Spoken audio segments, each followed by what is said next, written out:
আলাইকুম এভরিওয়ান, আপনারা সকলে কেমন আছেন? আশা করি সবাই অনেক ভালো আছেন। আজকে আমি নতুন আরেকটা রেসিপি নিয়ে চলে আসলাম। আজকে আমি অনেক মজাদার মিষ্টি কুমড়া ভর্তা রেসিপি এটা আমি আপনাদের সঙ্গে শেয়ার করব। দেখবেন মাছ মাংস খাইতে মন চাইলে এরকম একটা অনেক হেলদি খাবারের মিষ্টি কুমড়ো ভর্তা একটা রেসিপি শর্টকাট করে নেবেন। একদম মানে হাতের কাছে সময় না থাকলেও শর্ট করে বানিয়ে নিতে পারবেন। চলুন মূল রেসিপিতে চলে যাই। পুরো ভিডিও দেখবেন, স্কিপ করবেন না।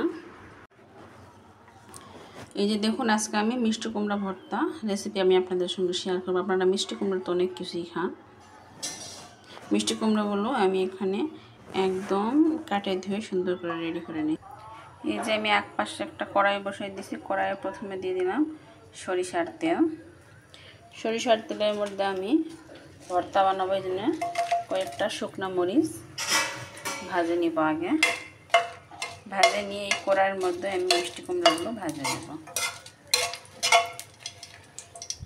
আপনারা তো মিষ্টি কুমড়োর অনেক রেসিপি খাইছেন, কিন্তু এরকমভাবে একবার ভর্তা রেসিপিটা করে দেখবেন, অনেক মজা লাগবে। অনেকে দেখি সেদ্ধ করে ভর্তা করেন, সেদ্ধ করার আছে একটু ভাজে নেবে। এই যে দেখুন, আমার মরিচগুলো সুন্দর করে ভাজা হয়ে গেছে। এখন আমি এগুলো উঠাই নেব। এখানে আমি মিষ্টি কুমড়োর মধ্যে একটু লবণ ছড়িয়ে দিলাম। লবণটা দিলে তাড়াতাড়ি মিষ্টি কুমড়োটা সেদ্ধ হয়ে যাবে। আমি শুধু লবণ দিয়ে এটা ভাজবো, আর এখানে কিচ্ছু দিব। এই যে আমার সবগুলো মিষ্টি কুমড়োর গায়ে সুন্দর করে লবণ মাখিয়ে হয়ে গেছে। এখন আমি এগুলো কড়াই দিয়ে দিব।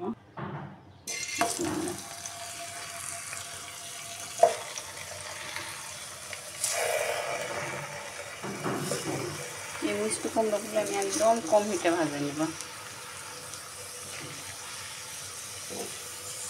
এখানেই সেদ্ধ হয়ে যাবে। পরে আমি পেঁয়াজ, শুকনো মরিচ সব কিছু উপকরণ দিয়ে ভর্তাটা বানিয়ে নেব। এই যে দেখুন, সব কিছু আমি দিয়ে দিছি, সব কটা উপকরণ। এখন আমি ঢাকা দিয়ে অল্প হিটে এটা ভেজে নেব। এই যে দেখুন, মিষ্টি কুমড়োগুলো এক পিস ভাজা হয়ে গেছে। আমি এখন একটু উল্টে দিব, দিয়ে এই পিস টু পিস সুন্দর করে ভেজে নেব। সবগুলো আমার উল্টানো হয়ে গেছে। আর এক পিসতে আবার কম হিটে 5 মিনিটের মতো ভেজে নেব। এই যে দেখুন, কত সুন্দরভাবে একদম মিষ্টি কুমড়োগুলো সেদ্ধ হয়ে গেছে। আমি এগুলো এখন উঠাই নেব।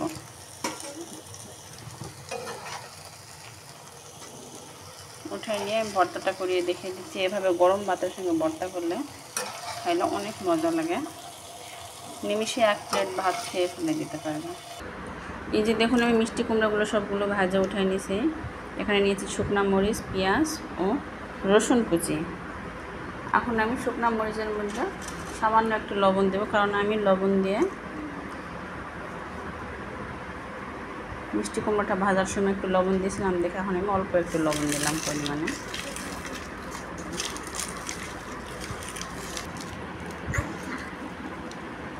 এই যে মরিচগুলো সব গুঁড়া করা হয়ে গেছে। আমি এখন মরিচের সঙ্গে পেঁয়াজ আর রসুনটা মাখিয়ে নেব। আগে মরিচটা যদি আমি গুঁড়া করে না নিতাম তাহলে সুন্দর করে মিহি হতো না।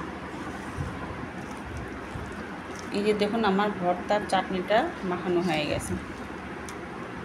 এখন আমি ভর্তাগুলো একটু গরম আছে, কত সুন্দর সেদ্ধ হয়েছে,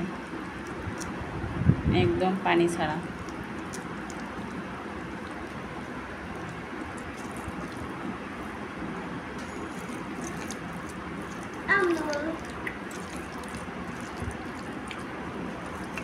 দেখুন, আমার ভর্তাটা মাখানো হয়ে গেছে।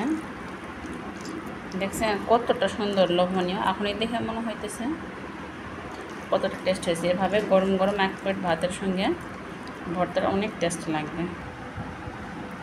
এই যে দেখুন, আমার মিষ্টি কুমড়া ভর্তা কত মজা হয়েছে।